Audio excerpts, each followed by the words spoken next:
출애굽 사건은 이스라엘 백성들에게 있어서 가장 중요한 사건입니다.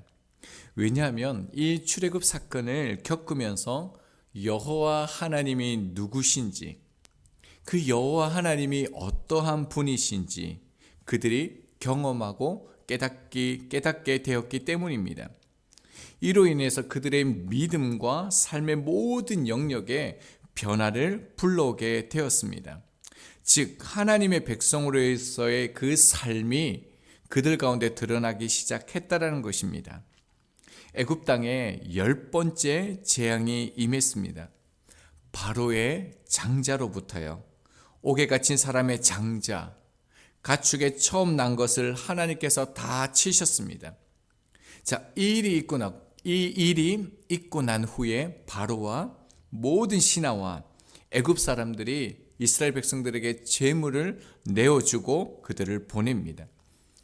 이제 12장 37절부터 18장까지가 시내산에 이르는 과정을 말하고 있습니다. 본문을 살펴보겠습니다. 37절 38절입니다. 이스라엘 자손이 라암셋을 떠나서 숫곳에 이르니 유아 외에 보행하는 장정이 60만 가량이요 수많은 잡족과 양과 소와 심이 많은 가축이 그들과 함께 하였으며 이스라엘 백성들이 라암셋으로부터 떠났다라고 얘기하고 있습니다. 그러니까 라암셋으로부터 출애굽했다라는 것을 말하고 있는 것인데요. 라암셋은 어떤 곳입니까? 이스라엘 백성들이 노역하던 곳이었죠. 그들의 인생 가운데, 그들의 현실 가운데 가장 고통스러운 장소가 이 라암셋이었습니다. 출애굽기 1장 11절입니다. 감독들을 그들 위에 세우고 그들에게 무거운 짐을 치워 괴롭게 하여 그들에게 바로를 위하여 국고성 비돔과 라암셋을 건축하게 하니라. 국고성 비돔, 라암셋은 애굽의 종이 되었던 이스라엘 자손의 괴로웠던 지난 세월의 흔적이 고스란히 담겨져 있는 곳이었습니다. 하나님은 이곳에서, 인생의 가장 어두운 이곳에서 하나님은 출애굽하셨습니다. 그리고 난 다음에요, 이스라엘 백성들이 처음으로 정착한 곳이 어디입니까? 숫곳이라고 되어져 있습니다. 숫곳의 뜻은요, 작은 양무리라는 뜻을 가지고 있습니다. 지명 그대로 양우리가 있었던 곳으로 비옥한 지역이었습니다. 무엇을 의미하는 것일까요? 고통의 라암셋을 떠난 이스라엘 백성들을 하나님이 이제 그들의 목자가 되셔서 그들을 인도하신다는 것을 드러내는 것이죠. 자, 그런데 그 인원이 얼마라고 성경에 말하고 있습니까? 장정만 60만이다 라고 말하고 있습니다. 장정은 전쟁에 참여할 수 있는 성인을 말합니다. 근데 그뿐만 아니라 또 다른 민족을 성경이 소개하고 있습니다. 수많은 잡족이 함께 했다라고 얘기하고 있습니다. 그뿐만 아니죠. 그들이 가지고 나온 각종 가축들도 심이 많았다라고 본문은 설명하고 있습니다. 수많은 잡족은요, 이방 민족을 뜻하는 것입니다. 자, 그렇다면요, 인구가 얼마나 되었을까요? 학자들이 그 추산할 때 장정만 60만이니까 최소요 곱하기 3, 자녀 하나만 해도요, 그리고 아내만 해도요 180만이 됩니다. 그때 가족이 그것뿐이었겠습니까? 훨씬 더 많았겠죠. 그래서 최소로 잡는 인원이 200만에서 300만 인원으로 봅니다. 근데 사실은 더 많았던 것 같습니다. 왜냐하면요, 모세가 80년 전에 태어났을 때 무슨 일이 있었습니까? 남자아이들이 태어나면요 다 죽였습니다. 그러니까 당연히요, 남자들보다 여자의 수가 훨씬 더 많았을 것입니다. 그러니까 어린아이들과 노인들, 그리고 심지어요, 그 잡족들, 이방 민족까지 다 포함하면요 200만이 아니라 300, 발음도 잘 안 됩니다. 300만 명, 400만 명 훨씬 더 되었을 수도 있습니다. 그러니까 출애굽한 이스라엘 백성들의 수는요 정말로 어마어마합니다. 70명의 사람이 애굽에 들어갔는데요. 430년 동안 이 숫자가요, 실제로 가능할까요? 그리고요, 200만이라고 칠게요. 200만이라는 이 사람이요, 하루 만에 애굽에서 여러분 출애굽할 수 있겠습니까? 부산 인구가 얼마인지는 잘 모르겠는데 한 200만 치겠습니다. 200만의 인구가, 이 부산에 있는 이 인구가 하루 만에 다 떠나서 서울로 갈 수 있겠습니까? 또요, 고센이라는 지역이 얼마나 크기 때문에, 얼마나 컸기에 이 많은 인원이 거기에 살 수 있었을까요? 그래서 이걸 믿지 않는 겁니다. 그래서 저희들도 때로는요, 이 숫자를 계속적으로 낮춥니다. 도저히 불가능한 숫자이기 때문입니다. 그러나 성경은요, 분명히 말합니다. 민수기 1장 46절입니다. 계수된 자의 총계는 60만 3,550명이었더라. 시내산 앞에서 이스라엘 백성들을 계수한 숫자입니다. 이것은 사람의 말이 아닙니다. 하나님의 말씀입니다. 인구가 얼마나 되었다, 이것이요, 사람의 논리와 이성으로 부합되지 않아도 전혀 문제가 되지 않습니다. 늘 하나님은 인간의 생각을 뛰어넘어서 일하시기 때문입니다. 이스라엘 백성들의 이 숫자의 상징적인 부분은요, 적용 부분에서 한 번 더 다루도록 하겠습니다. 자, 39절을 보겠습니다. 그들이 애굽에서부터 가지고 나온 발교되지 못한 반죽으로 무교병을 구웠으니 이는 그들이 애굽에서 쫓겨남으로 지체할 수 없었음이며 아무 양식도 준비하지 못하였음이었더라. 하나님은 모세를 통해 출애굽할 것을 말씀하셨습니다. 그러나 그것이 언제인지는 잘 몰랐습니다. 바로는 6월절 이후 그 밤이었죠. 모세와 아론을 불러서 더 이상 지체하지 말고 이 애굽 땅에서 당장 나가라라고 말했습니다. 그래서 이스라엘 백성들은 말씀대로요, 발효되지 못한 반죽을 가지고 그 밤에 빠져나왔습니다. 애굽을 나올 때 그들에게는요, 누룩을 넣은 그 빵이 허용되지 않았습니다. 그리고 정말로 놀라운 것은요, 그들의 그 수많은 사람들도 놀랍지만 이 수백만의 백성들이요, 무교병만 가지고 나왔다라는 겁니다. 여러분, 어떻게 이게 가능할까요? 그들이 실제로 하나님의 말씀대로 무교병을 가지고 나왔다라는 겁니다. 예수님께서 남자만 5,000명을 먹이신 오병이의 사건을 저희들이 잘 알고 있습니다. 거기도 남자만 5,000명이니까요, 최소 15,000명은 넘습니다. 수만 명이 모인 거죠. 그런데 그 가운데서요, 정말로 음식을 가지고 있는 사람이요, 한 아이, 떡 5개와 물고기 2마리 뿐이었겠습니까? 그 수많은 사람들은요, 말씀에 순종하지 않았습니다. 그런데 출애굽한 백성들은요, 말씀대로 무교병만 가지고 나왔다라는 겁니다. 이것은 굉장히 우리에게 중요한 점을 시사하고 있습니다. 저희들도요, 이게 가능해야 됩니다. 어떤 상황 가운데 있다라 할지라도 이 하나님의 말씀 앞에 우리가 철저히 순종함으로 나가야 된다는 것입니다. 그래야만 하나님께서 먹이시는 음식을 먹을 수 있습니다. 자, 40절, 41절 보겠습니다. 이스라엘 자손이 애굽에 거주한 지 430년이라 430년이 끝나는 그날에 여호와의 군대가 다 애굽 땅에서 나왔은즉 이스라엘 자손이 출애굽한 날이 이스라엘 자손들이 애굽에 들어온 지 430년이 되는 날이었습니다. 이것은요, 아브라함에게 주셨던 그 언약을 상기시키는 것입니다. 창세기 15장 13절입니다. 여호와께서 아브라함에게 이르시되 너는 반드시 알라.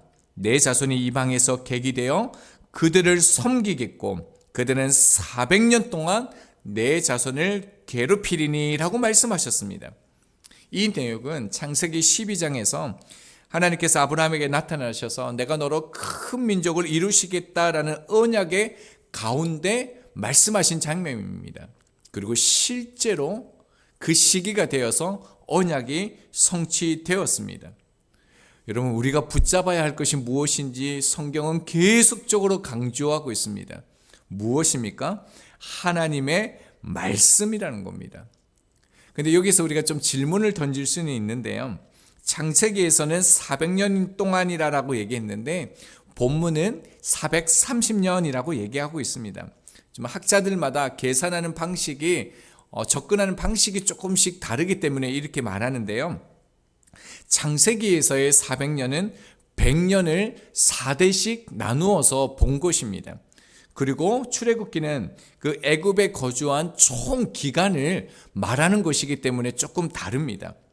그런데 여기서 강조하는 것도요, 숫자가 아닙니다. 무엇입니까? 400년이 중요한 게 아니라 430년이 중요한 게 아니라요. 출애굽 사건은 오래전 조상들에게 약속하신 그 언약을 성취했다라는 그 사건을 우리가 붙잡아야 한다는 것입니다. 그뿐만 아니라 이제는요, 그 언약의 하나님, 조상들의 하나님이 이제 나의 하나님, 나의 여호와 하나님이 되신다는 것을 강조하는 것이 이 400년, 430년이라는 것을 가르치고 있다는 것입니다. 또 이 말씀을 묵상하면서 질문이 또 하나 들었습니다. 여러분, 퀴즈 한번 내볼까요? 430년을 누가 계산했을까요? 모세가 계산했습니까? 이스라엘 백성들이 계산했습니까? 장로들이요? 아니면 이스라엘 백성들 가운데 있는 성경학자들이 이제 400년이 되었다, 430년이 되었다, 이제 하나님의 그 언약이 성취될 것이다, 이렇게 그들이 나아갔을까요? 아니다라는 거예요. 이 날은요, 하나님이 세신 것이라는 거죠. 하나님은 당신의 백성들을 잊지 않으시고요, 하나님의 때, 하나님의 방법으로 이루셨다라는 것입니다. 그들의 여호와 하나님이 되셨다라는 것입니다. 그뿐만 아니라 하나님은 뭐라고 말씀하십니까? 하나님께서 이스라엘 자손을 애굽에서 끌어내던 그때에 그들을 향하여 너는 여호와의 군대라라고 말씀하셨습니다. 하나님께서 그 백성들을 어떻게 이끌어내셨는지 42절에서 말씀하고 있습니다. 42절은요, 제가 세 번역으로 읽겠습니다. 그날 밤에 주님께서 그들을 이집트 땅에서 이끌어내시려고, 자, 이제부터 표현이 중요합니다. 밤을 새우면서 지켜주셨으므로 그 밤은 주님의 밤이 되었고 이스라엘 자손이 대대로 밤새워 지켜야 하는 밤이 되었다. 여호와의 밤할 때 이 밤 안에는요, 자지 않고 밤을 지새웠다라는 의미가 내포되어져 있습니다. 그러니까 하나님께서 애굽의 모든 장자를 멸하실 그날 밤에 무엇을 하셨다라고 얘기하고 있습니까? 하나님이요, 당신의 그 백성들을 위하여서 약속하신 그 말씀을 지켜 행하기 위하여서요, 하나님께서 밤을 새우면서 지켜주셨다라고 얘기하고 있습니다. 이 내용은 어디 내용이죠? 시편 121편 4절의 말씀입니다. 이스라엘을 지키시는 이는 졸지도 아니하시고 주무시지도 아니하시리로다. 하나님께서 당신의 백성들을 잊지 않으시고요, 이렇게 지키시고 보호하십니다. 이제 말씀을 적용하겠습니다. 출애굽한 인원이 장정만 60만이라는 이 상징적인 이 숫자를 통해서 우리 가운데 보여주시는 것이 있습니다. 이 숫자가 의미하는 것이 무엇일까요? 상징하는 것이 무엇일까요? 성경에서 정확히 드러나지 않는 이 숫자는요, 구원의 성격을 드러내는 상징적인 의미를 볼 수 있다는 거예요. 그러니까 이 숫자는 구원받은 백성을 뜻한다는 것입니다. 요한계시록 7장 9절입니다. 이 일 후에 내가 보니 각 나라와 족속과 백성과 방언에서 아무도 능히 셀 수 없는 큰 무리가 나와 흰 옷을 입고 손에 종려가지를 들고 보좌 앞과 어린 양 앞에 서서라고 말하고 있습니다. 여기 보면요, 아무도 능히 셀 수 없는 큰 무리가 나왔다라고 얘기하고 있습니다. 이 표현은 장정만 60만이 나왔다라는 표현과 같습니다. 구원받은 백성들을 자세히 소개하지 않고요, 아무라도 능히 셀 수 없는 큰 무리, 구원받은 백성을 성경에서는 이렇게 표현하고 있다라는 것입니다. 그 근거가 무엇이냐고요? 요한계시록에서 구원받은 백성들의 입은 그 흰옷이요, 34절에 보면 출애굽할 때 백성들이 발효되지 못한 그 반죽 그릇을 어디에 씁니까? 어디에 쌉니까? 그 옷에 쌌다라고 얘기하고 있는데요, 이 옷과 흰옷이 같은 단어입니다. 그뿐만 아니라 출애굽할 때 문설주와 좌우 임방에 발랐던 그 어린 양의 피, 발효되지 못한 반죽, 이 행동 하나하나가 무엇을 뜻합니까? 구원을 다 드러내고 있다라는 겁니다. 그러니까 출애굽한 것은 구원받은 그 백성들을 성취하고 있는 것이죠. 하나님의 구원이, 그 약속이 성취되었다라는 거죠. 자, 그런데 구원받은 백성이 얼마이다, 사실 이게 중요한 게 아니에요. 그래서 막 14만 4천 명이 구원받은 백성이다, 성경은 그걸 말하는 게 아닙니다. 정말 중요한 것을 우리 가운데 말씀하고 있는데요, 무엇입니까?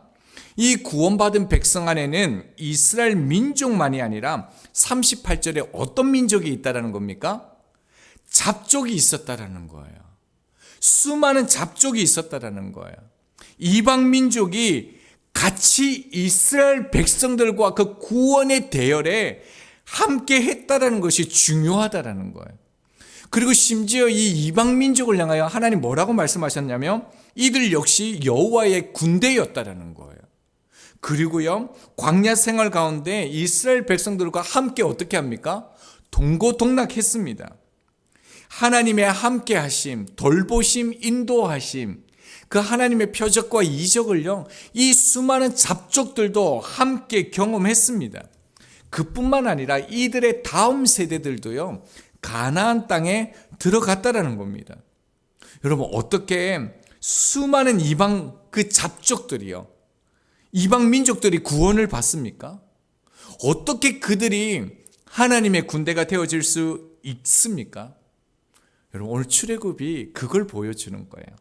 하나님께서는 출애굽 사건을 계기로 이스라엘 백성들로 하여금 이방 민족들을 끌어안게 하심으로 더 이상 혈연 관계가 중요한 것이 아님을 깨닫게 하셨습니다.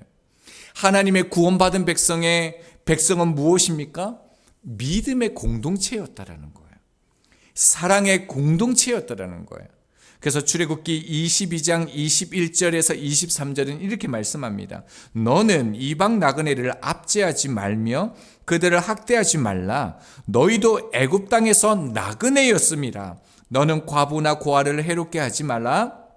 네가 만일 그들을 해롭게 함으로 그들이 내게 부르짖으면 내가 반드시 그 부르짖음을 들으리라 라고 말씀하셨습니다.